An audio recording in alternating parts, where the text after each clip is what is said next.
Bueno, vamos a comenzar este tutorial. tutorial. Vamos a comenzar explicando lo que vamos a ver en el siguiente video. Se basa en programación de interfaces y periféricos. Son características físicas de transmisión de los buses y vamos a hablar también de los protocolos. Soy Bruno Puelman Martínez, su anfitrión para el próximo video. En el siguiente índice vamos a mostrar todo lo que vamos a aplicar. Vamos a empezar con una pequeña introducción, hablando sobre lo que se va a ver en los siguientes videos y cosas generales. Vamos a hablar sobre los objetivos, ya sea de los buses, el contenido en sí de los buses. Vamos a comenzar con introducción, la constitución de un bus, su funcionamiento, para qué sirven los buses, su modo de operación. También vamos a hablar de las características de los buses, parámetros de caracterización, paralelismo del bus, su ciclo de funcionamiento. eh, Uno de los ciclos, un bus de ciclo partido o de paquete. También vamos a hablar sobre la transferencia síncrona y asíncrona. Vamos a explicar la transferencia en ciclo completo y la transferencia en ciclo partido.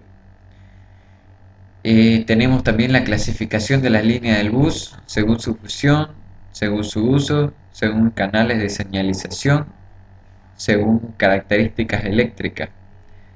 Como tenemos varios tipos de buses, vamos a generalizar todo y explicar sobre los bus PCI, bus ISA, local bus. También vamos a hablar del BESA local bus, aunque sean pocos viejitos, pero igual son importantes para la explicación.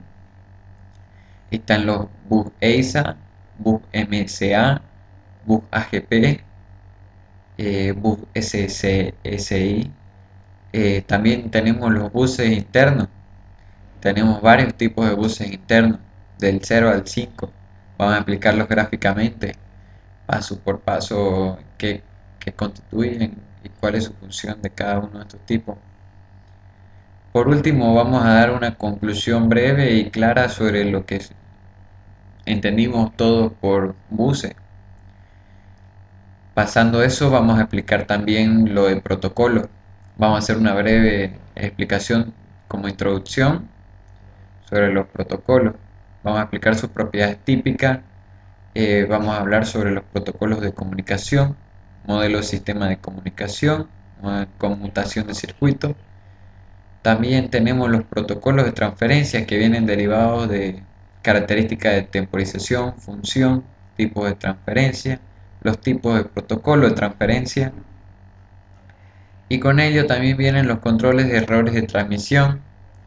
Vamos a aplicar los métodos que existen para controlar estos errores. Existen los métodos de paridad o geométricos. Está el método cíclico, los métodos de parada y espera, método de envío continuo.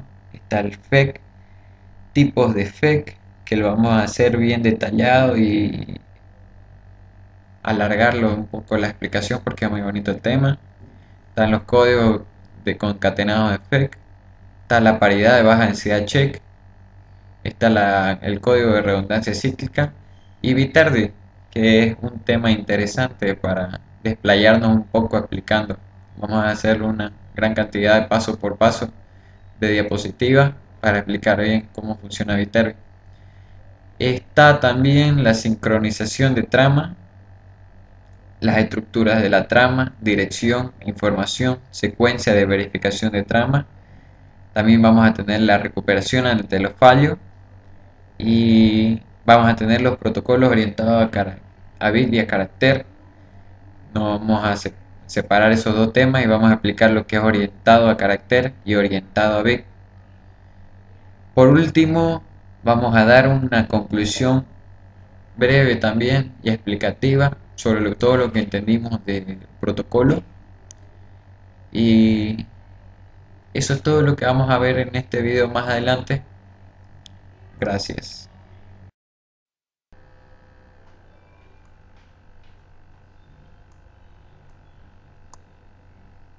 Hola, hola, hola, hola.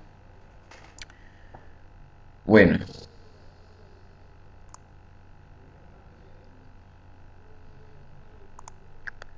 bueno, vamos a comenzar la presentación de buses y protocolos.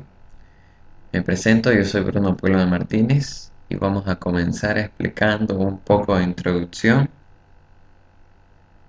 de lo que vendría a ser esta parte de buses y protocolo. Como podemos ver,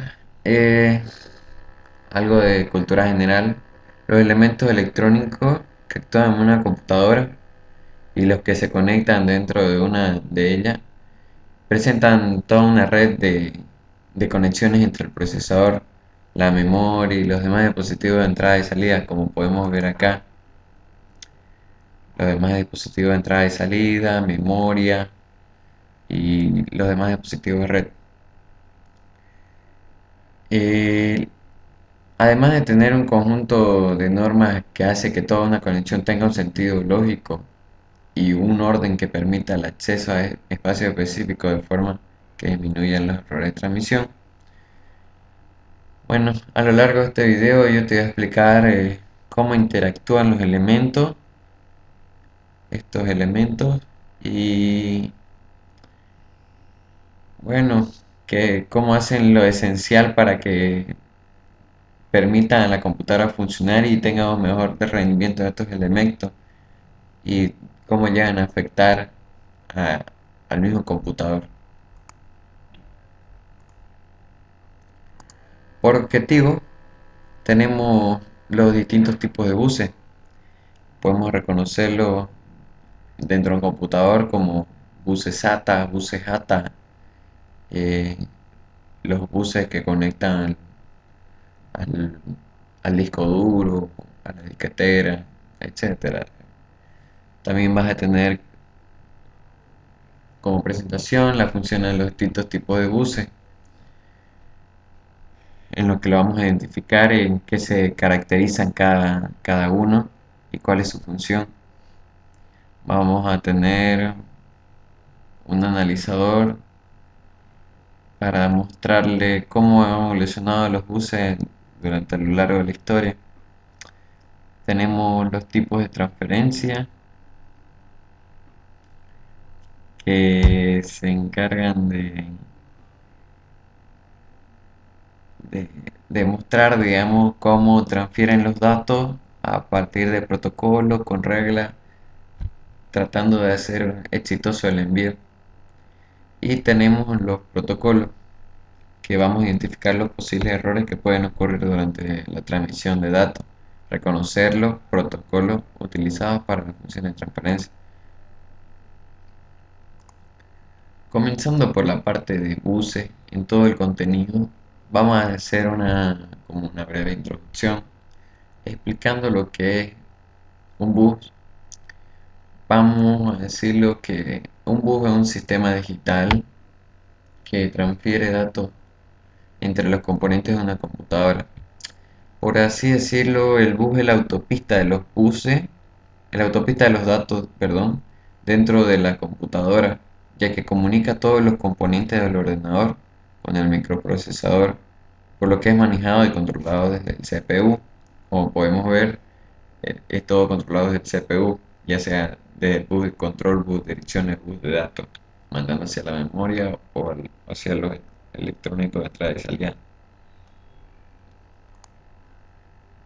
Por constitución, tenemos que decir que está formado por cables o pistas en un circuito impreso, como dispositivos, como resistores y condensadores, además de circuito integrado, como nos lo muestra nuestra queridísima modelo. Eh, en resumen, podemos decir que esto se, re- se caracteriza en dos tipos de conjuntos, ya sean los buses en paralelo o buses en serie.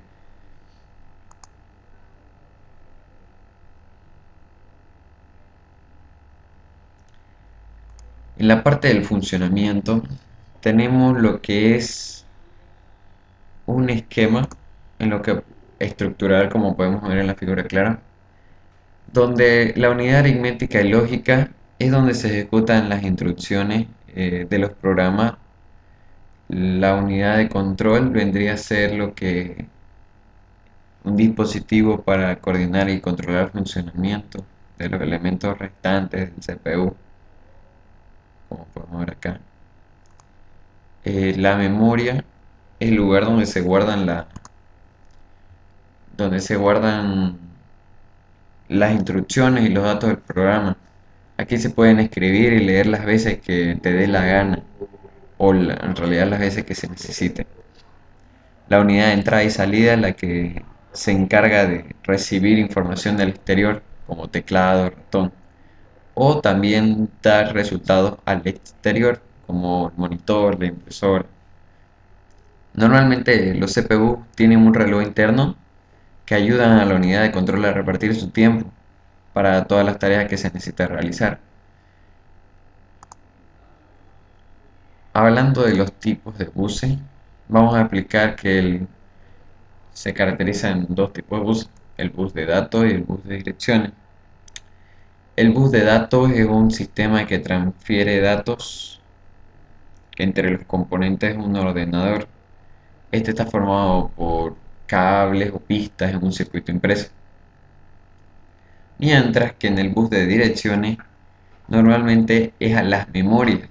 Por ejemplo, mando un dato a guardar a la memoria, pero debo indicarle primero a qué localidad de esta será enviado. Por decir, primero mando la instrucción por el bus de direcciones y luego mando el dato a guardar.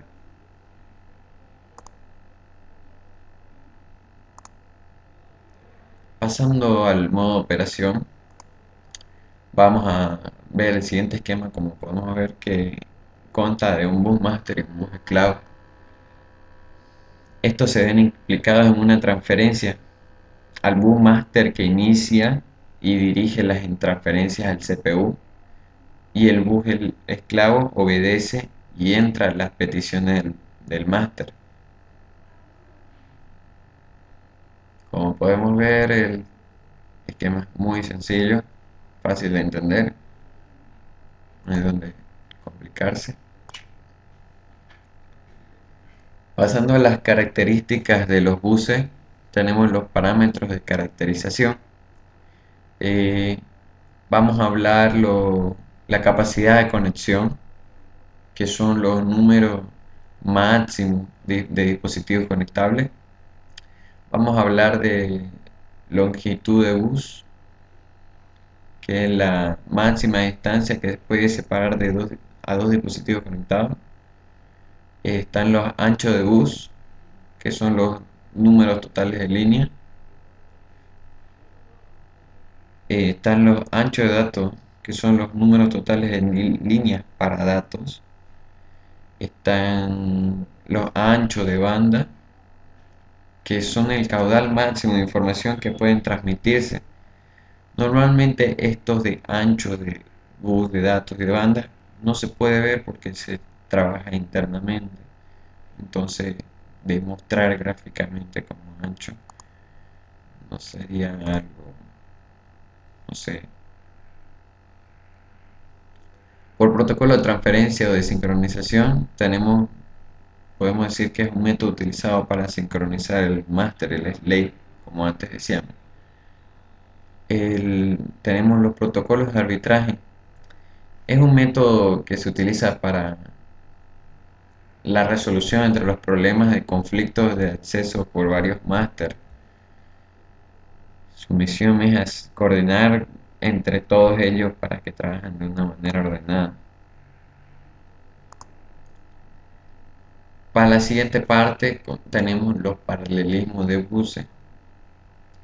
Contamos con los de multiplexación. Vamos a dar un ejemplo de este uso.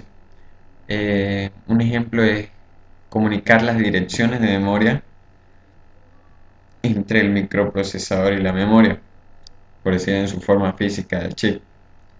Este consiste en utilizar los mismos hilos para enviar en momentos distintos informaciones distintas, permitiendo con el uso de señales adicionales identificar la información o tipo de información que circula por el bus en cada momento, mientras que en el de multiplexación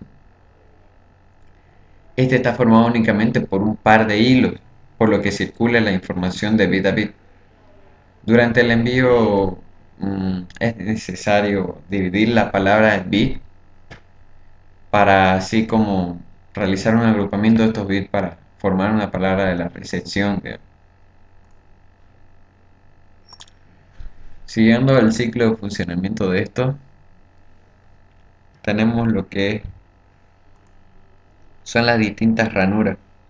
Por decir, el tiempo del ciclo partido se divide en una serie de ranuras, cada una de las cuales permite enviar un mensaje. Estas ranuras pueden tener duración fija y predefinida, y en caso de utilizarse una señal de reloj, el funcionamiento se haría síncrono. Tenemos los periodos de ranura del bus de ciclo partido, donde comenzamos con las ranuras en un tiempo X, con las ranuras vacías. Al siguiente paso vamos a hacer una petición de lectura, en el que seguido de ciertas cantidades de ranuras vamos a tener la contestación con un dato. En el siguiente paso viene la petición de escritura, donde luego de una cierta cantidad de ranuras viene la confirmación de escritura. Seguido de la petición de lectura va a estar la contestación de dirección correcta, donde más adelante vamos a hallar la contestación con dato. Por último vamos a ver la petición de escritura.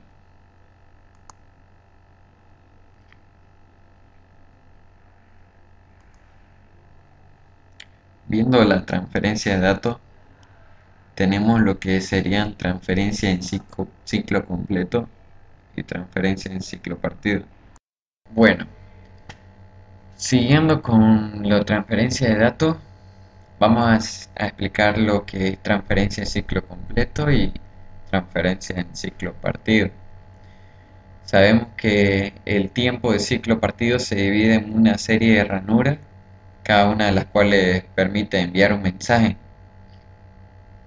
Como vemos acá, cada una de estas ranuras pueden tener duración fija y predefinida, y en caso de utilizarse una señal de reloj es síncrona. Bueno, para explicar lo que es transferencia en ciclo completo, vamos a volver al cuadro anterior y explicarlo un poquito mejor de lo que habíamos explicado antes. Vamos a hacerlo de forma resumida. Vamos a mostrar las ranuras que son divididas en las que hay peticiones que él va a mandar el máster. En esta parte vamos a ver la lectura síncrona, que es el maestro pone en el bus la dirección deseada y supone que el esclavo a su vez pone el dato en el bus en un tiempo X o tiempo T, mejor dicho, momento en el que el maestro lo toma. Vamos a ver la escritura síncrona. El maestro pone en el bus la dirección y el dato y supone que el esclavo toma esta información antes de cierto tiempo T. Vamos a tener la lectura asíncrona, que el maestro pone en el bus la dirección deseada y se queda esperando hasta que el esclavo conteste, confirmando que ha puesto el dato en el bus, o bien hasta que la espera sobrepase determinado tiempo, en cuyo caso se genere una señal de error, por así decirlo. Y por último tenemos la escritura síncrona, que es donde el maestro pone en el bus la dirección y el dato y se queda esperando que el esclavo confirme que ha tomado esta información. Si la espera sobrepasa un cierto intervalo, el maestro genera un error. Ahora pasando a lo que sería la transferencia en ciclo partido, volviendo otra vez al cuadro, porque es muy similar la operación del ciclo completo al ciclo completo. tan solo está dividida en fase de inicio de transferencia y fase de fin de transferencia, ocupando cada una de ellas una ranura. La transferencia la inicia un maestro, empleando una de las ranuras del bus, y la finaliza el esclavo, empleando otra ranura. Por lo que vamos a seguir diciendo que, perdón, la lectura síncrona, vamos a explicar que esta lectura se compone de dos ranuras. En la primera, el maestro envía la orden de lectura, así como la dirección deseada. Un cierto tiempo después, cuando dispone del dato pedido, el esclavo solicita otra ranura para enviar el dato.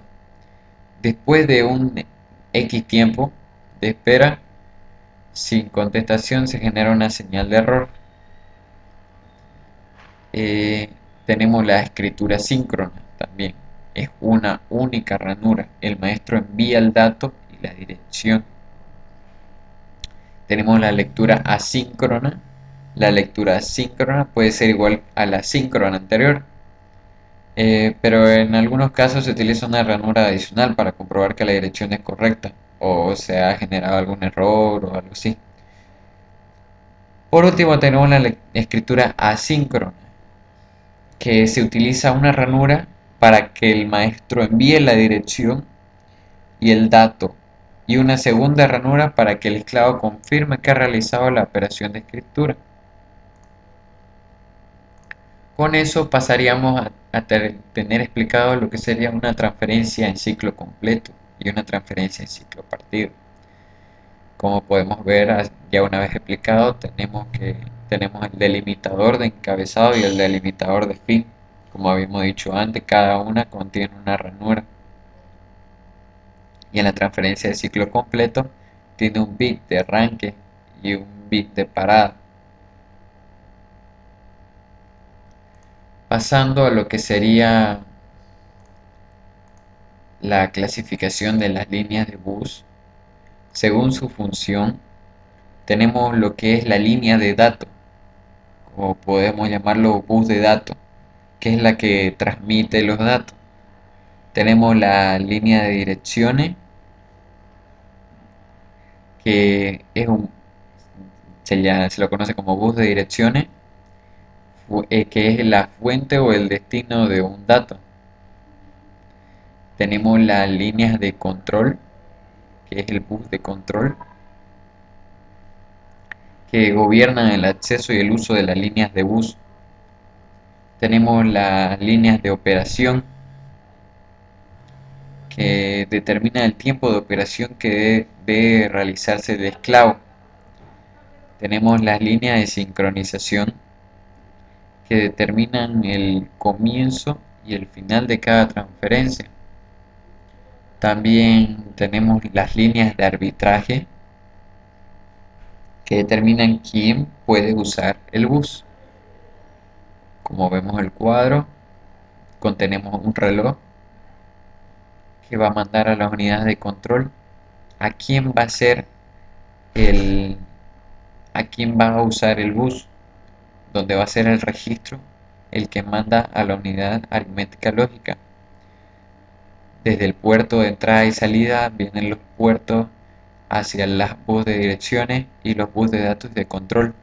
Los bus de datos y de control le indican, al igual que los bus de direcciones, le indicarán a la RAM y ROM cómo trabajar. Tenemos también según su uso.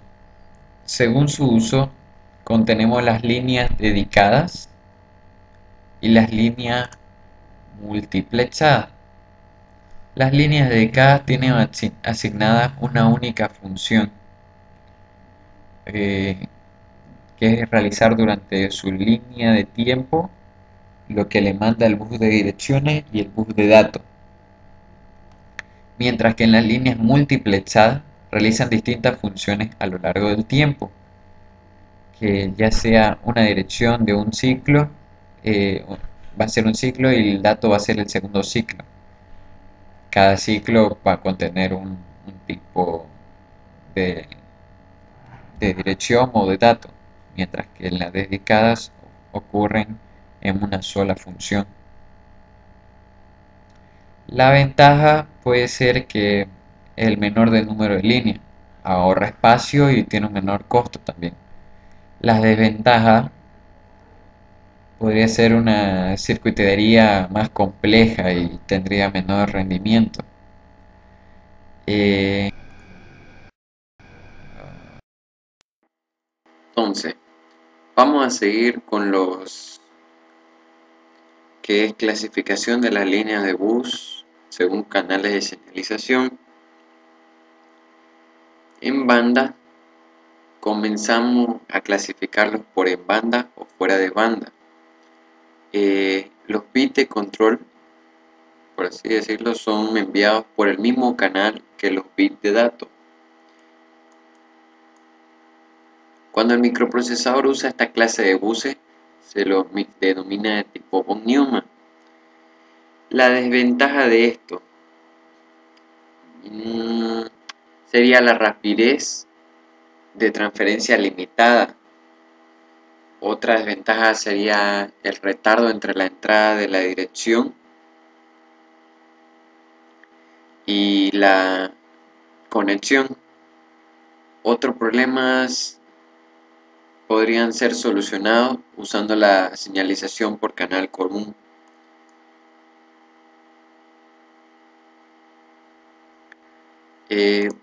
Haciendo la otra explicación de lo que es fuera de banda, vamos a decir que los bits de control son enviados a una sección específica y dedicada a ellos, es decir, los bits de control utilizan un canal diferente al de los bits de datos. Cuando el microprocesador tiene esta clase de buses, se los denomina de tipo hardware. Vamos a pasar a lo que es según sus características eléctricas. Según sus características eléctricas, tenemos las líneas unidireccionales con un transmisor y múltiples receptores. En cada instante, solo un dispositivo puede escribir sobre la línea. Ejemplo, líneas de direccionamiento. A este tipo de estado se le llama tri-stat. Tenemos también lo que es las líneas unidireccionales con múltiples transmisores y un receptor. El concepto de esto sería que son múltiples dispositivos que pueden escribir sobre la línea de forma simultánea. Por ejemplo, las líneas de petición de interrupción. A este tipo de driver se les llama con Open Collector o lógica cableada. Vamos a pasar a lo que sería el tercero, líneas bidireccionales. Es un mismo dispositivo que puede transmitir o recibir a través de las líneas. Ejemplo, líneas de datos. A este tipo de driver se lo conoce como transceiver. Pasando a lo que serían los tipos de buses, nos vamos a encontrar con toda esta cantidad de tipos buses PCI, buses AGP, los buses ISA, los buses EISA, los microchannel, los BLBus, también como ya nombramos los PCI, también los nombramos los ISA, tenemos los microchannel, los EISA, AGP y BESA. Comenzaremos explicando lo que sería un bus PCI. Como su nombre dice, abreviado PCI, se lo conoce como interconexión de componentes periféricos. A diferencia del bus BLB, no se trata de un bus local tradicional, sino de un bus intermedio ubicado entre el procesador, que lo tomamos como el puente norte, y el bus de entrada y salida puente sur. Vamos a volver atrás para explicar mejor con la gráfica.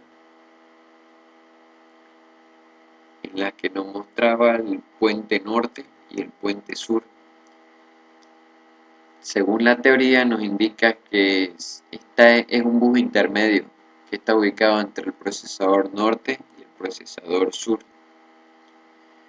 Volvemos a nuestra diapositiva.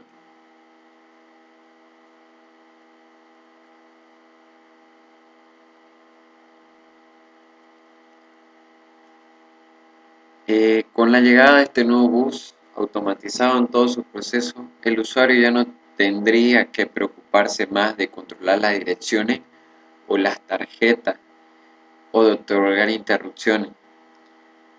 De este bus PCI podemos decir que es independiente de la CPU, puesto que entre estos dos dispositivos siempre habrá un controlador del bus PCI. Hablamos del puerto norte y puerto sur. Da la posibilidad de poder instalarlo a sistemas no basados en procesadores Intel.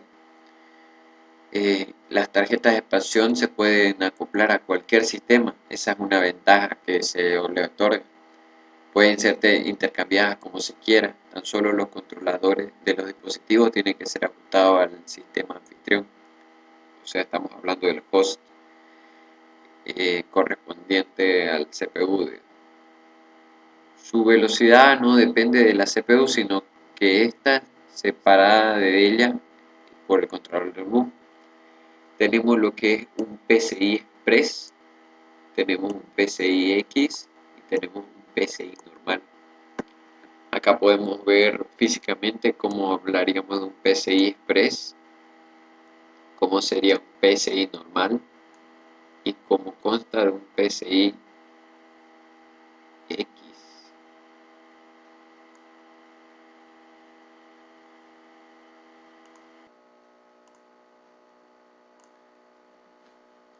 Haciendo un enfoque sobre lo que sería el PCI Express, la diferencia fundamental entre este PCI Express y su versión anterior es que utiliza una conexión de tipo serie.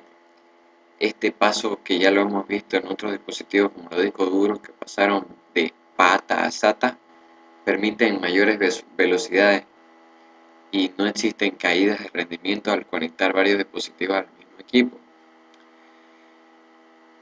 ¿Cuál sería, por decir, la diferencia entre las distintas versiones? Es un estándar, por decir, con bastante solera. Existe como 3 versiones y estamos como en la espera de la cuarta, por así decirlo. En cada una de ellas se ha mejorado la velocidad de transferencia. Simplificando mucho, tenemos unas velocidades de 250 MB en PCI de 1, de 500 MB en PCI 2.0, de 1 GB en PCI 3.0 y de 2 GB en PCI 4.0 por segundo en cada línea. Aparte del aumento de velocidad, existen cambios tanto en la codificación usada como en el control de errores.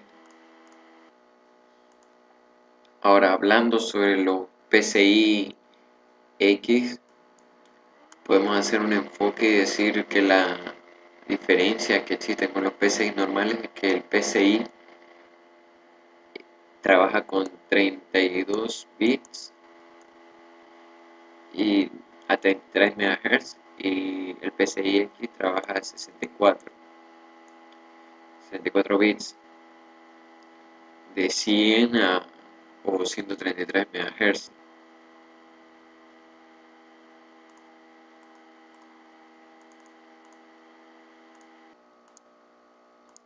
Pasando a lo que es un bus ISA, como las siglas ISA nos indican, la arquitectura industrial estandarizada.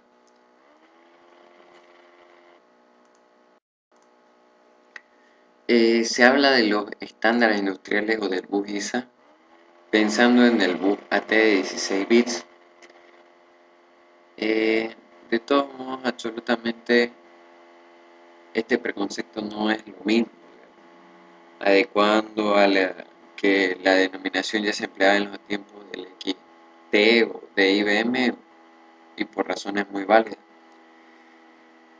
Como ya hemos apuntado, en la mayoría de las placas madres encontramos junto a las citadas ranuras de 16 bits, dos o más ranuras de 8 bits.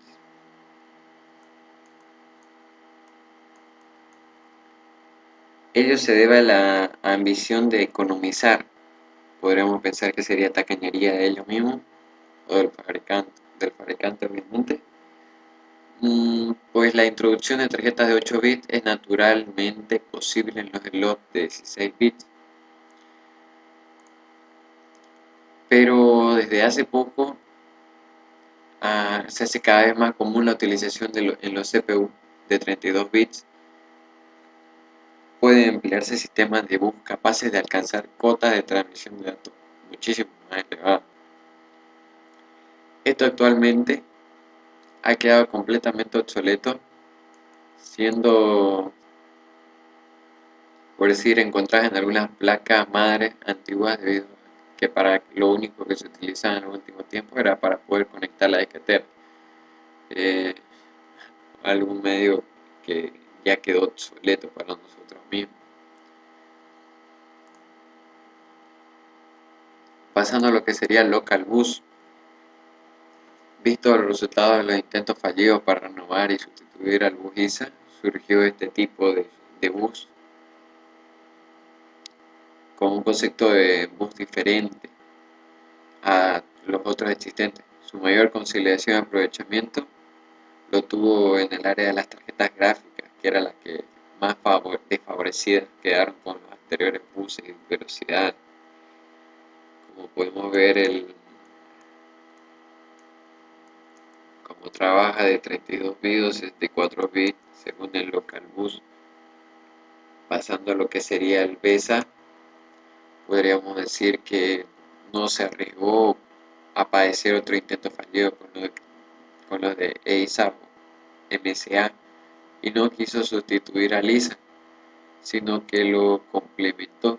Por lo tanto, tenemos que para poseer una PC con BESA local, este también tiene que tener el bus ISA y sus respectivas tarjetas de expansión, porque acá podemos ver todos los slots son BESA local bus, según lo que dice. Tiene 16 bits ISA más 16 bits de BESA local bus, son sus extensiones.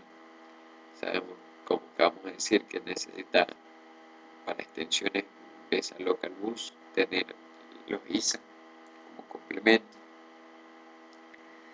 De esta forma tenemos a cada sistema de bus trabajando por su cuenta y sin estorbarse uno del otro. El BESA local es una expansión homogeneizada del bus local que funciona a 32 bits, pero podía realizar las operaciones de 16 bits.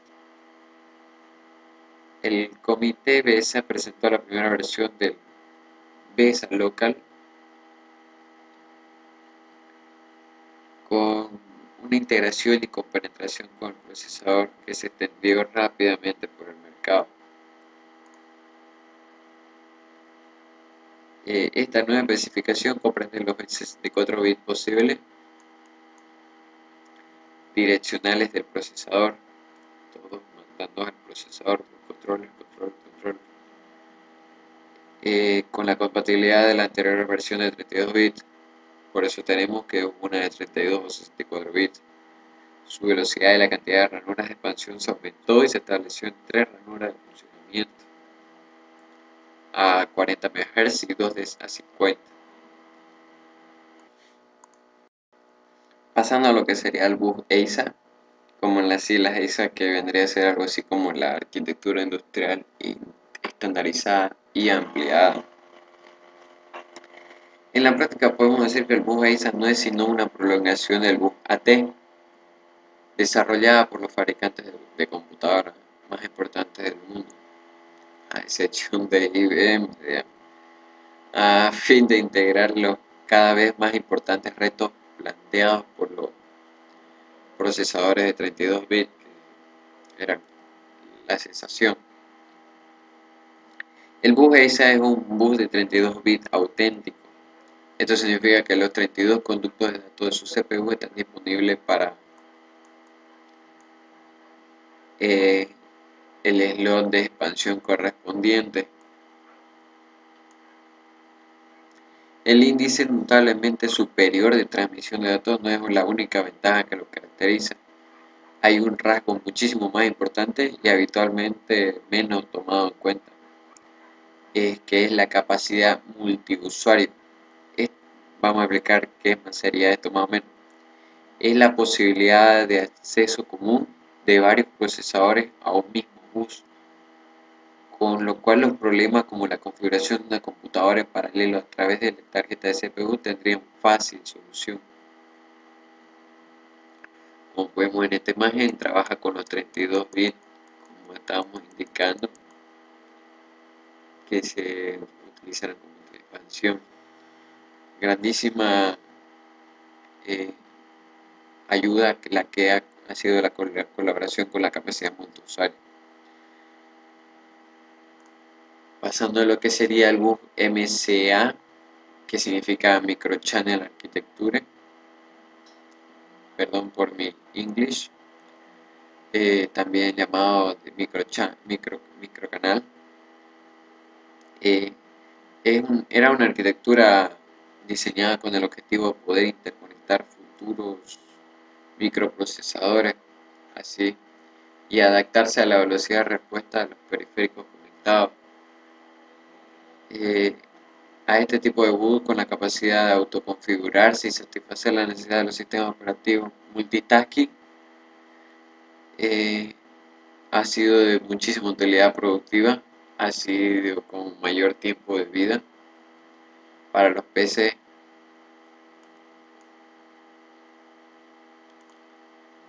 Yéndonos a los famosos bus AGP, que los conocemos como las tarjetas gráficas o los aceleradores gráficos para nuestras supercomputadoras, o sea, corran todos los juegos. En español significa puerto de gráficos acelerados.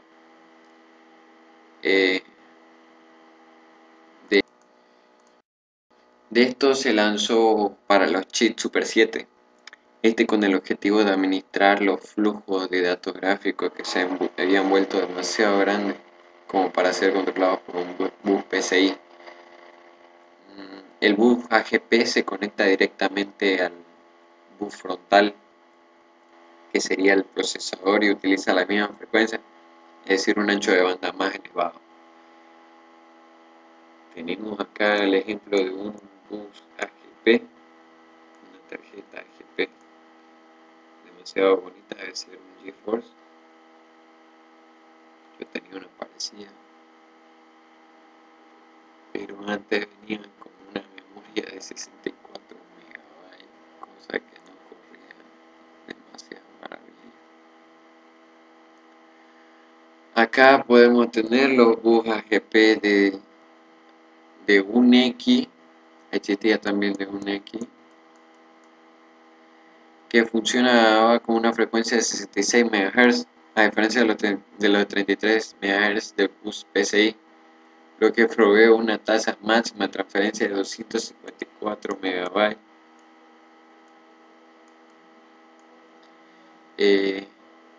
Eso es una contraposición a los 132 MB por segundo que comparten las diferentes tarjetas para el bus PCI. Esto le proporciona al bus AGP un mejor rendimiento, en especial cuando se trata de gráficos de 3D de alta complejidad. Prácticamente se lo hace bolsa en todos los sentidos, desde el 1X al PCI. Cuando aparecieron los AGP 4X, su tasa de transferencia alcanzó los 1 GB por segundo. Esta generación de AGP presentó un consumo de 25 vatios. La generación siguiente se llamó AGP Pro y consumía 50 vatios. Por último tenemos lo que era el AGP 8X, que ofrece una tasa de transferencia de 2 GB por segundo. Una maravilla de tarjeta gráfica que corre hasta el último Need for Speed sin laguearse. o lentearse, podríamos decir. Tenemos el bus SCSI, que en inglés sería Small Computer System Interface. Esto comenzó desde hace muchísimo tiempo.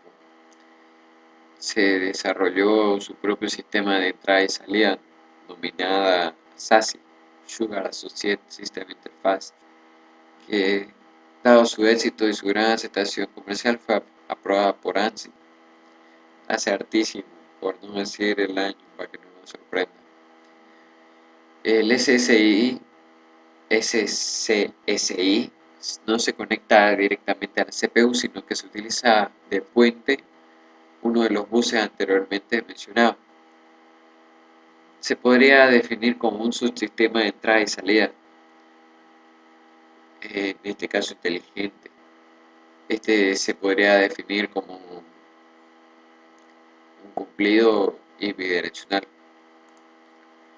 Un solo adaptador host SSI puede controlar hasta 7 dispositivos SSI conectados con él. Una de las ventajas de este en frente a otros es que los dispositivos se direccionan lógicamente en vez de físicamente. Este sistema es útil por dos razones. Elimina cualquier limitación que el conjunto PC-BIOS puede imponer en la unidad de disco. El direccionamiento lógico elimina la sobrecarga que podría tener el host al maniobrar los aspectos físicos del dispositivo. Eso el controlador SSI lo controla. Acá tenemos cómo es utilizado el SCSI para el CD, disco duro, escáner, que son las entradas y salidas que contan.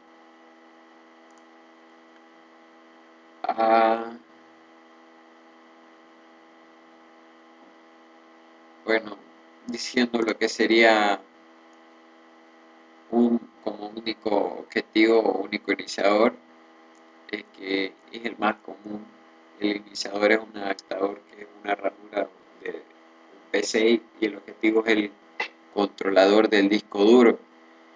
Es una configuración fácil de implementar, pero aprovecha, por decirlo así, al máximo la posibilidad del uso. Es cierto que se controlan varios discos duros. Tenemos también los múltiples objetivos.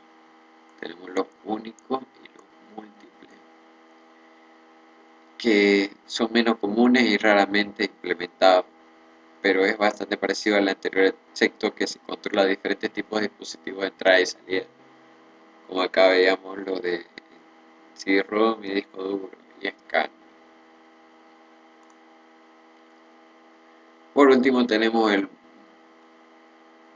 múltiple objetivo con múltiple iniciador, mucho menos utilizado que el anterior, pero se aprovecha a fondo la capacidad del bus.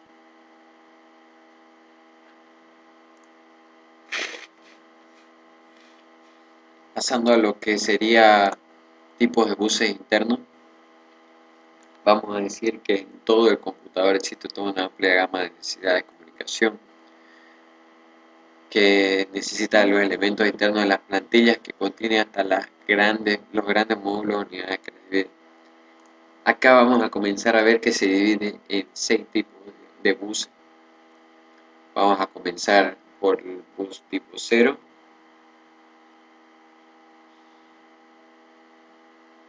Los bus tipo 0 vamos a decir que comienzan en esta zona, que son los buses internos de una pastilla.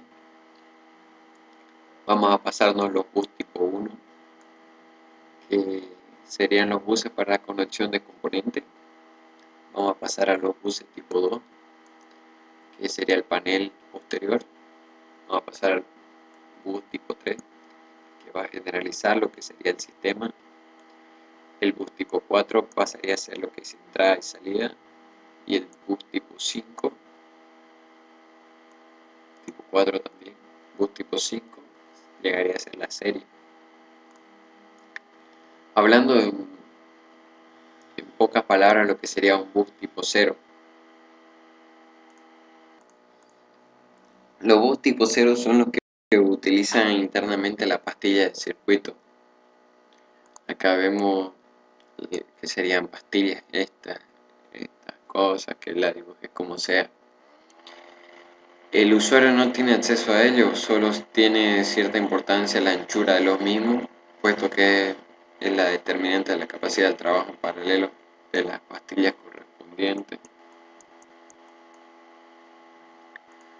Pasaríamos a lo que es bus tipo 1.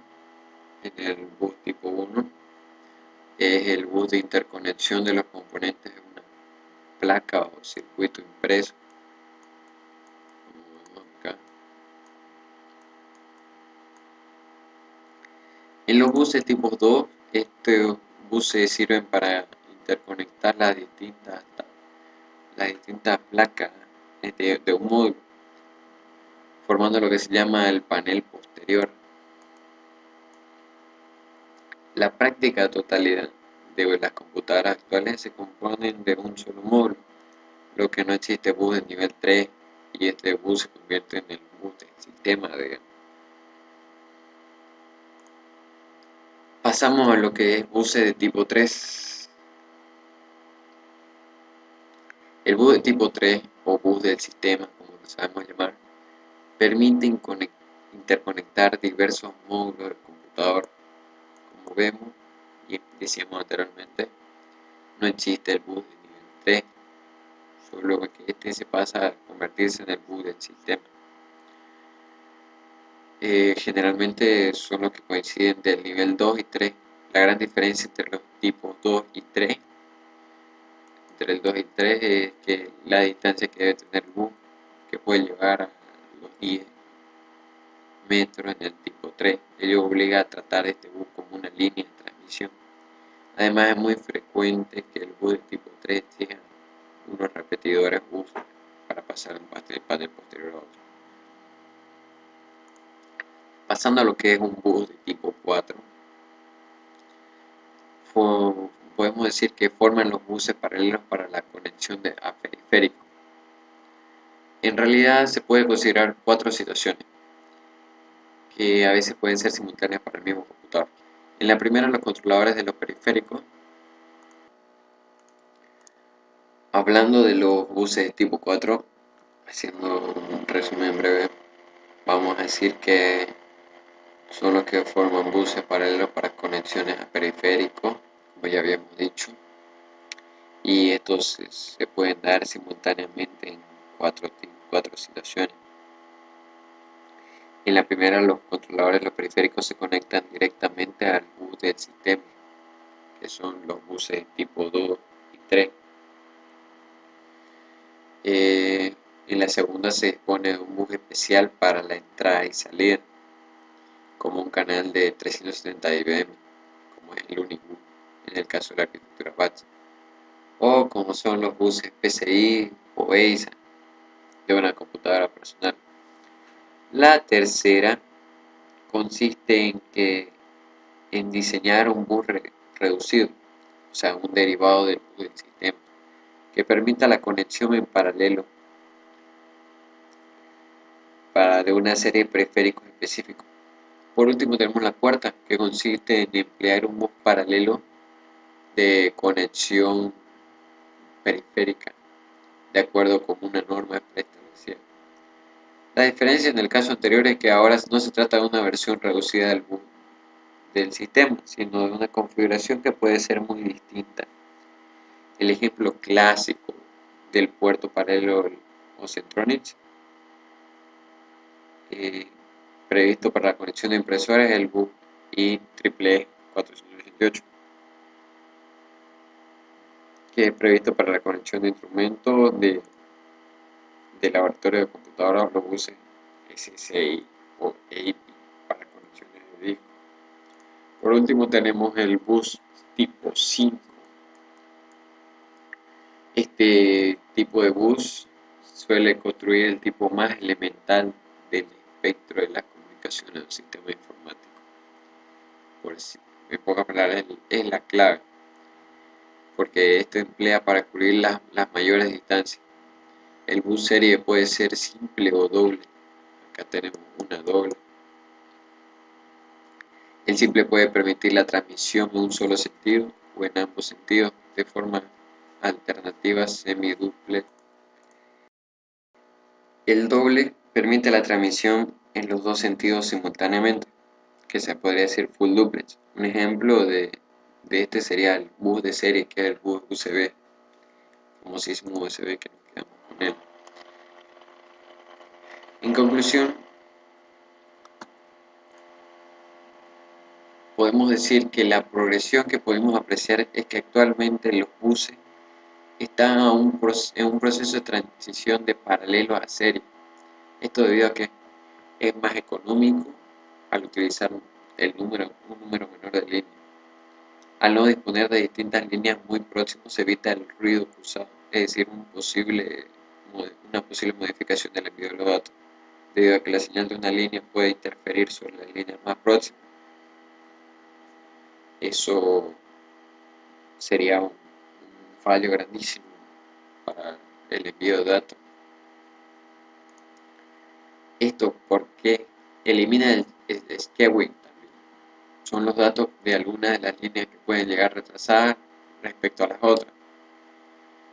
Al aumentar el número de líneas para el envío de información se aumenta la intensidad, también la potencia y el calor desprendido será mayor.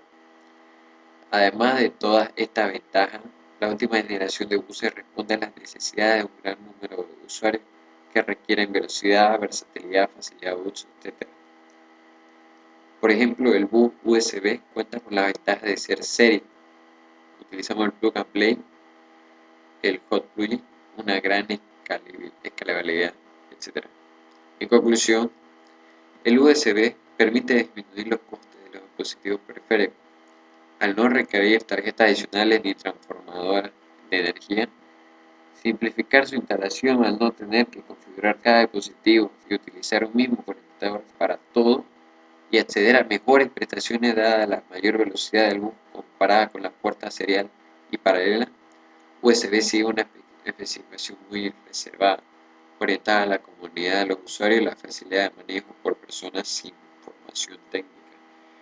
Como podemos ver que el famosísimo puerto bus es el mismo para todos, ya que su entrada consta en todas las computadoras. De este tenemos lo que sería el bus, el USB, de lo que este sería el puerto. Fácil de usar, económico, consta de un solo puerto para todo en general, además de ser rápido, no necesita instalación, se accede rápidamente. Pero debido a toda esta ventaja de los buses sobre los paralelos, la tendencia será desarrollar nuevos estándares de serie. Por ejemplo, el PCI Express, que es un nuevo desarrollo del PCI, basándose en un sistema de comunicación serie muchísimo más rápido, está sustituyendo al actual PCI, que es el paralelo. El bus serie está formado únicamente por un par de hilos por los que circula la información bit a bit. Esto internamente podemos ver que está formado por un solo par de hilos que circula la conexión bit a bit. Durante el envío es necesario dividir las palabras de bit, así como realizar un agrupamiento de estos bits para formar una palabra de recepción. ¿Cuáles son las ventajas y las desventajas de los buses? Vamos a hablar de eso. Las ventajas son la flexibilidad del sistema, facilidad para añadir nuevos componentes. Y por último tenemos el de mover periféricos entre ordenadores que comparten el mismo bus. Aparte de la gran economía que nos ahorra también, crea un cuello de botella, todo pasa atrás del bus. Eso sería una desventaja porque nadie quiere que cree un cuello de botella por lo que es en serio. Trabaja sobre una misma línea. La velocidad máxima acá ya es limitada. También la longitud del bus. Tenemos una mínima número de dispositivos conectables y su flexibilidad para soportar diferentes tipos de dispositivos. Mientras más flexible quiere decir más lento. Bueno, esa sería toda la parte de lo que sería bus. Terminamos con nuestra conclusión. Espero que les haya gustado esta parte. Vamos a seguir con la parte de protocolos.